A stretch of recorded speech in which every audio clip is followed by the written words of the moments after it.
Կար պետական աջակցության ծրագիր երրորդ եւ հաջորդ երեխայի համար, որը ավարտվելու էր 1 ամսից, այսինքն դեկտեմբերի 31-ին այն ավարտվելու էր եւ նոր ծնվող երեխաները պարզապես չէին ստանալու այդ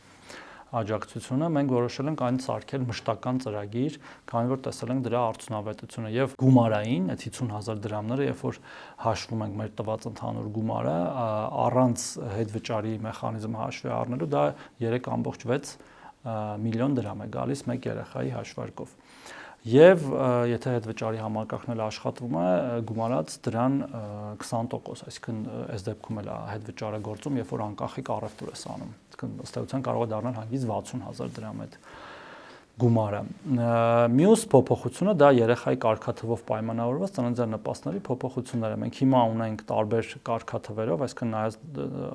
նայած թե որ երեխան է, առաջի, երկրորդ, երրորդ, չորրորդ, հինգերորդ, ունենք տարբեր վճարման չափ, հիմա դա դարձնում ենք նույնը, բոլորի համար նույնը, 500,000 դրամ, առաջինը ու երկրորդը 300 էր, դառնում է 500, բայց այն ուժի մեջ է մտնում սեպտեմբերի 1-ից, որպեսզի չազդի այսօր հղիության մեջ եղած կանանց վրա, եւ որտեղ նրանք միգուցե նաեւ պլանավորել են իրենց հղիությունը այդ ամեն ինչը հաշվի առնելով, ամեն շատ պարզ է,